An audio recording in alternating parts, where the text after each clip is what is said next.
read. Hare Krishna. We are learning Srimad Bhagavatam important verses. We are in the 12th canto. Today we will learn from 12.2.9. All of you repeat after me. Om Namo Bhagavate Vasudevaya. Om Namo Bhagavate Vasudevaya. Prajaha Prajaah Hi Lubdaihi He looked Lubdaihi Rajanyaihi Rajan Nirgranaihi Nirgranai Dasyo Dasyo Dharmabhihi Dharmabihi Achinna Achinna Dara Dara Dravinaha Dravinaha Yasyanti Yasyanti Giri Giri Kananam. Kananam. Let us see the meaning. Losing their wives and properties to such avaricious and merciless rulers who will behave no better than ordinary thieves. The citizens will flee to the mountains and forests. Okay, let us learn in the prose mode first. Prajahi lubdhai rajanyaihi Prajahi lubdhai rajanyai और एक बार बोलेंगे प्रजाहि लुब्धै राजन्यैहि Prajahi lubdhai rajanyai निर्गृणैर् दस्यु धर्मभिहि Nirgranai Dasyu Dharmabihi निर्गृणैर् दस्यु धर्मभिहि Nirgranai Dasyu Dharmabihi बिहि है भी नहीं है elongate नहीं है आच्छिन्न दार द्रविणा Achinadara Dravina आच्छिन्न दार द्रविणा Achinadara Dravina थोड़ा ऊपर लो माता जी यास्यन्ति गिरि काननम Yasyanti Girikananam यास्यन्ति गिरि काननम Yasyanti Girikananam अभी दो दो लाइन बोलेंगे प्रजा हि लुब्धै राजन्यैः निर्गणैर्दस्यु धर्मभिः Prajahi Lubdhai Rajanyai Nirganair Dharmabihi प्रजा हि लुब्धै राजन्यैः निर्गणैर्दस्यु धर्मभिः Prajahi Lubdhai Rajanyai Nirganair Dharmabihi आच्छिन्न दार द्रविणा यास्यन्ति गिरि काननम Achinadara Dravina Yasyanti Girikananam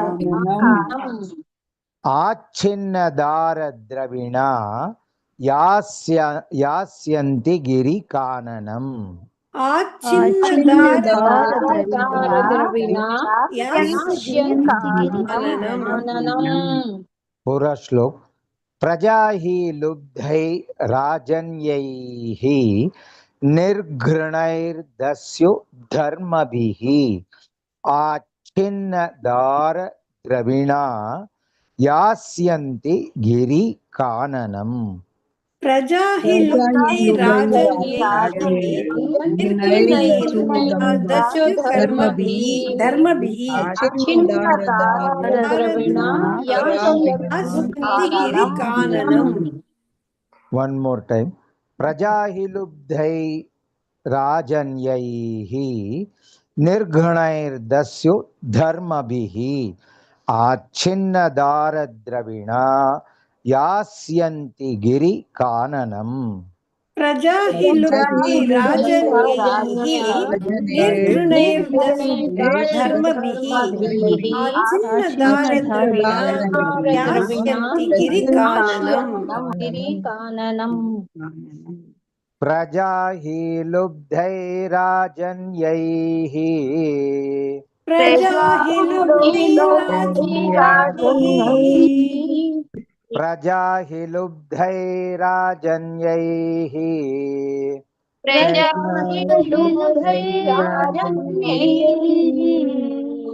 निर्घृणैर्दस्यु धर्मभिः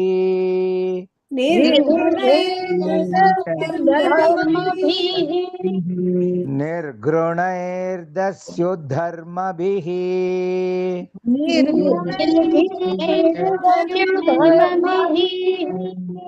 आच्छिन्नदारद्रविणाः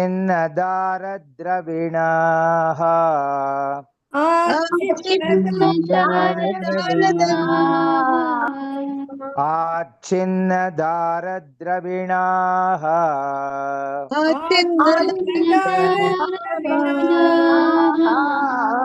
यास्यन्ति गिरिकाननम्.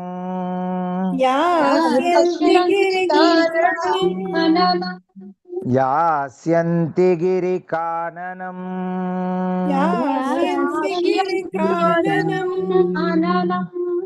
प्रजा हि लुब्धैराजन्यैः निर्घृणैर्दस्यु धर्मभिः प्रजा हि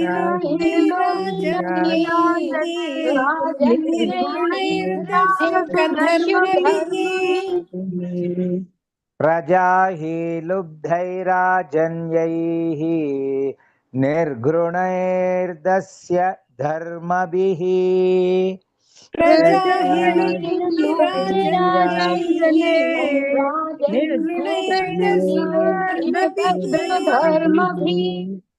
आच्छिन्नदारद्रविणाः यास्यन्ति गिरिकाननम्.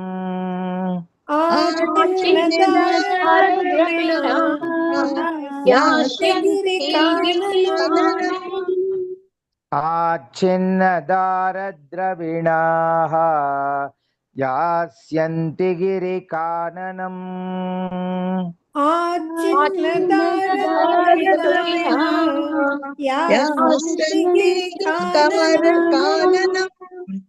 प्रजा हि लुब्धैराजन्यैः निर्घृणैर्दस्य धर्मभिः आच्छिन्नदारद्रविणाः यास्यन्ति गिरिकाननम्. प्रजा हि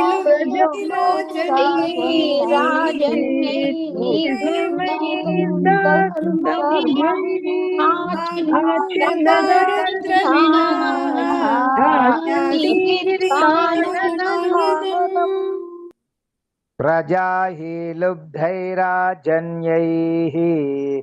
निर्घृणैर्दस्यु धर्मभिः आच्छिन्नदारद्रविणाः यास्यन्ति गिरिकाननम्.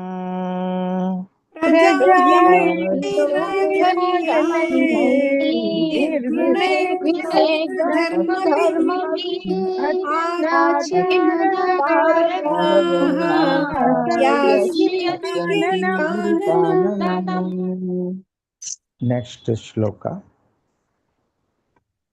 12.2.9. Shaka Mula Amisha Shane Shar Amisha क्षौद्र क्षौद्र फल फल पुष्प पुष्प अस्ति अस्ति भोजनाः भोजनाः अनावृत्या अनावृत्या अनावृत्या अनावृत्या विनङ्क्ष्यन्ति विनश्यन्ति विनङ्क्ष्यन्ति विनश्यन्ति सन्ति दुर्भिक्ष दुर्भिक्षा दुर्भिक्ष दुर्भिक्षा कर पीडिताः पीडिताः Translation: harassed by famine and excessive taxes, people will resort to eating leaves, roots, flesh, wild honey, fruits, flowers, and seeds. Struck by drought, they will become completely ruined. शाकमूलामिष क्षौद्र शाकमूलामिषक्षौद्र The last word is ksha. Okay. Shakamulamisha kshaudra शाकमूलामिषक्षौद्र सौद्र phala pushpasti bhojanaha phala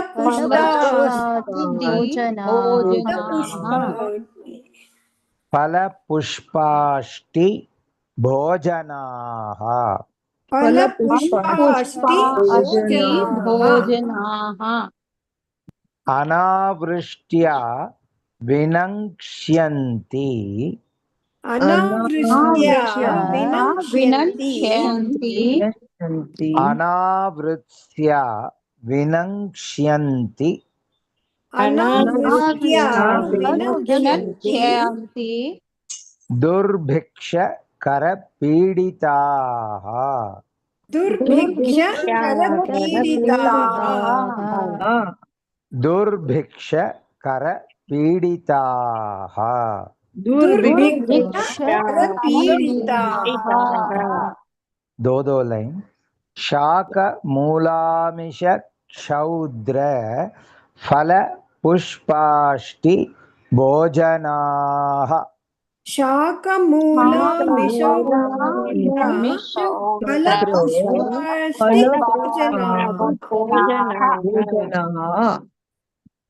शाक मूलामिष क्षौद्र फल पुष्पाष्टि भोजनाः शाकमूलामिषक्षौद्र फलपुष्पास्ति भोजनाः अनावृष्ट्या विनङ्क्ष्यन्ति दुर्भिक्ष करपीडिताः अनावृष्ट्या विनश्यन्ति दुर्भिक्षकरपीडिताः अनावृत्या विनङ्क्ष्यन्ति दुर्भिक्ष करपीडिताः अनावृष्ट्या विनश्यन्ति दुर्भिक्षकरपीडिताः पूरा श्लोक शाकमूलामिष क्षौद्र फल पुष्पाष्टि भोजनाः अनावृष्ट्या विनङ्क्ष्यन्ति दुर्भिक्ष करपीडिताः शाकमूलामिषक्षौद्र फलपुष्पास्ति भोजनाः अनावृष्ट्या विनश्यन्ति दुर्भिक्षकरपीडिताः शाक मूलामिष क्षौद्र फल पुष्पाष्टि भोजनाः अनावृष्ट्या विनक्ष्यन्ति दुर्भिक्षकरपीडिताः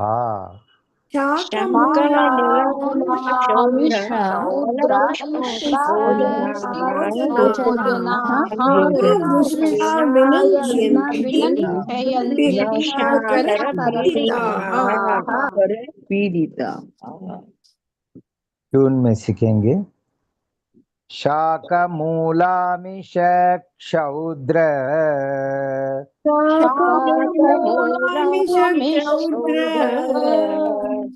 शाकमूलामिष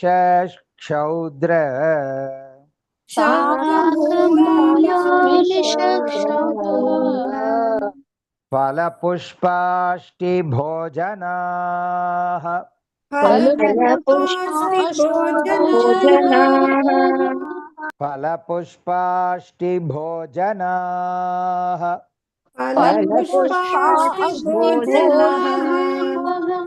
अनावृष्ट्या विनक्ष्यन्ति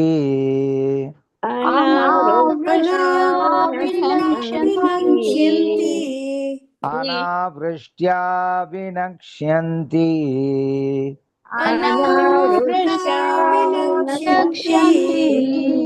दुर्भिक्षकरपीडिताः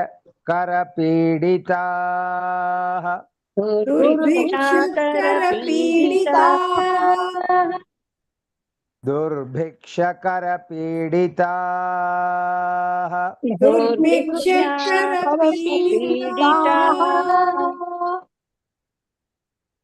दो लाइन शाकमूलामिष क्षौद्र फलपुष्पाष्टिभोजनाः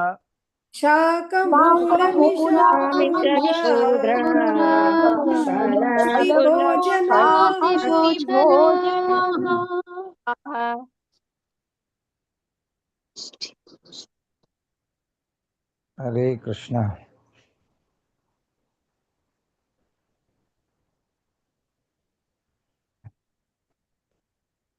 हरे कृष्णा हरे कृष्ण गुरु हरे कृष्ण आई डोंट नो ये कुछ यूट्यूब में चले गए क्या प्रभु जी Your voice is audible. 1 minute I will go back to the Zoom. It has gone to YouTube. I don't know. शाकमूलामिष क्षौद्र फलपुष्पाणिभोजनाः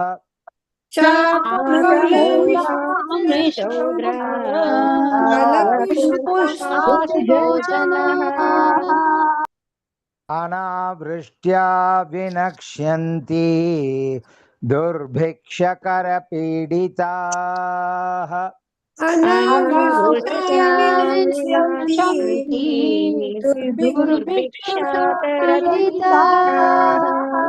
अनावृष्ट्या विनक्ष्यन्ति दुर्भिक्षकरपीडिताः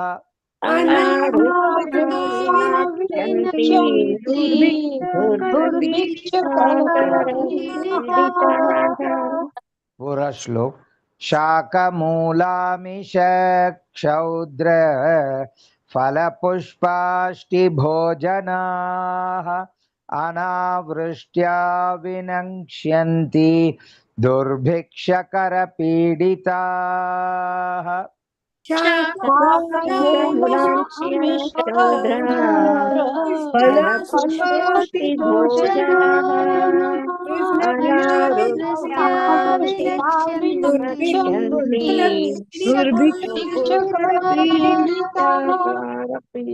One more time we will say शाकमूलामिष क्षौद्र फलपुष्पाष्टिभोजनाः अनावृष्ट्या विनक्ष्यन्ति दुर्भिक्षकरपीडिताः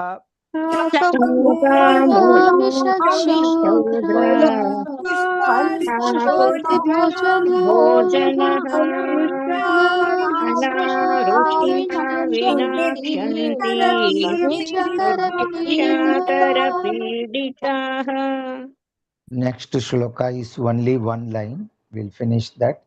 12.2.13. Dasyu Dasyu prayeshu Prayeshu rajasu. Rajasu. Translation goes like this. The kings will mostly be thieves. Dasyu prayeshu rajasu. Dasyu Prayeshu Rajasu. Dasyu prayeshu rajasu. Dasyu Prayeshu Rajasu. Dasyu prayeshu rajasu.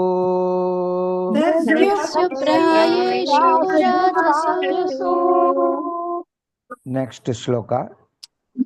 Chapter 3 Bhumi Gita से है 12.3.15. Let us learn word by word. Kalehe Kalehe Doshanidhehe Doshanidhehe Rajan Rajan Asti Asti Hi Ekaha Ekaha Mahan Mahan Gunaha Gunaha Kirtanat Kirtana Yeva Eva Krishnasya Krishnasya Muktasangaha Muktasangaha Param Padam Vrajet. Vraje. Beautiful summary of our sadhana. My dear king, although Kali Yuga is an ocean of faults, there is still one good quality about this age.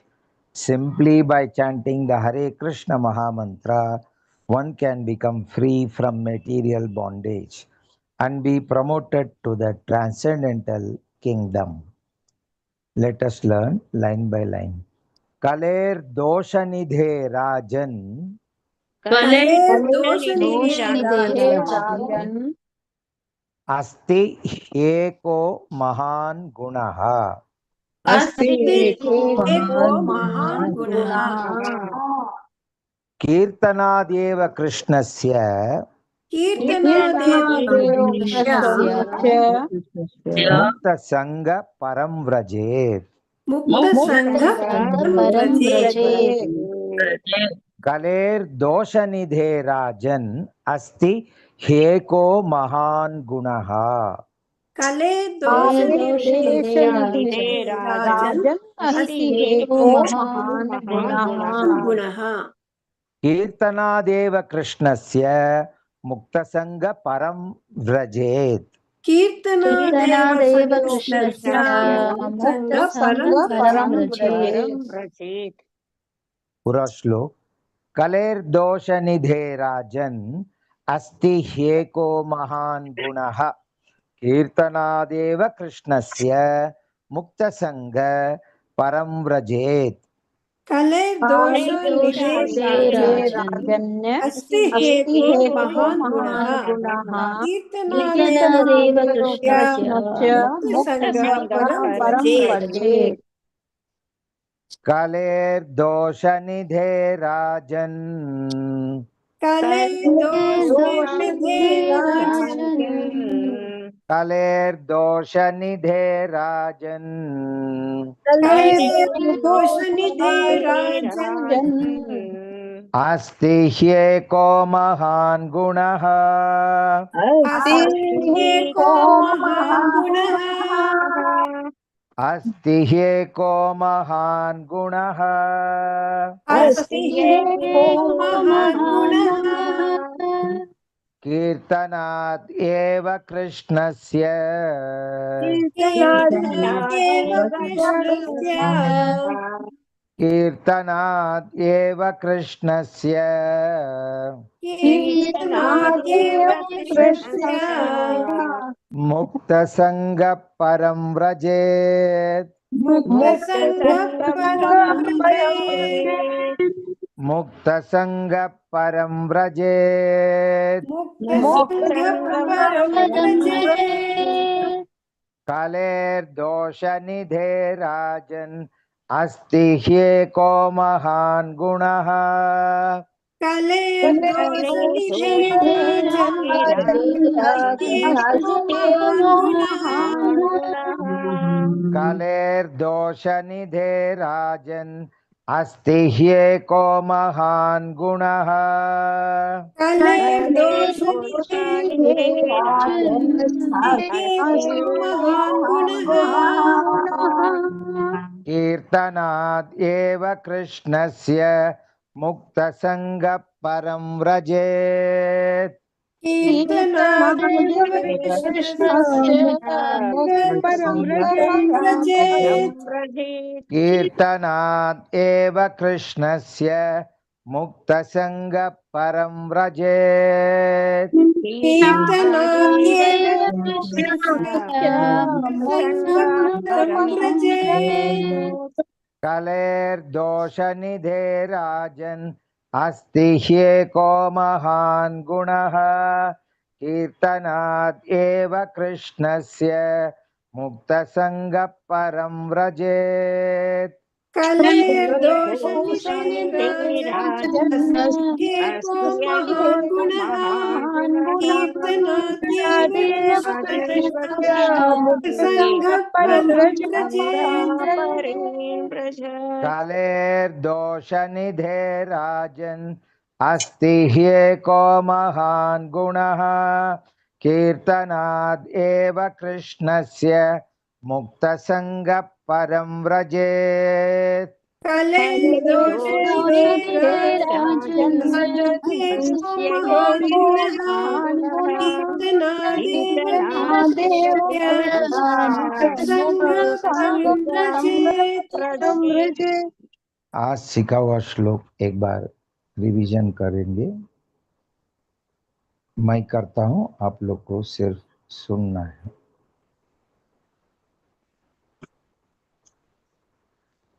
(12.2.8) प्रजा हि लुब्धैराजन्यैः निर्घृणैर्दस्युधर्मभिः आच्छिन्नदारद्रविणाः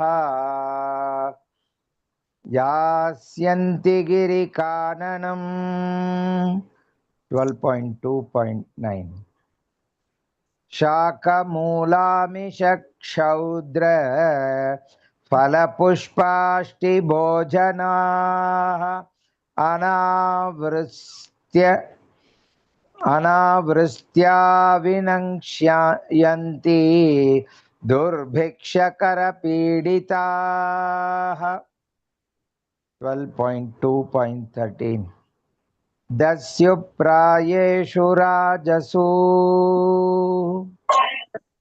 12.3.51 from Bhumi Gita chapter 3 कलेर्दोषनिधे राजन् अस्ति ह्येको महान् गुणः कीर्तनाद् एव कृष्णस्य मुक्तसङ्गः परं व्रजेत्। All of you repeat after me. Hare Krishna, Hare Krishna, Hare Krishna, Hare Krishna, Krishna Krishna, Hare Hare, Krishna Krishna Krishna Hare Hare, Hare Rama, Hare Rama, हरे Hare राम हरे Ram Rama Rama, Hare Hare, Ram Ram हरे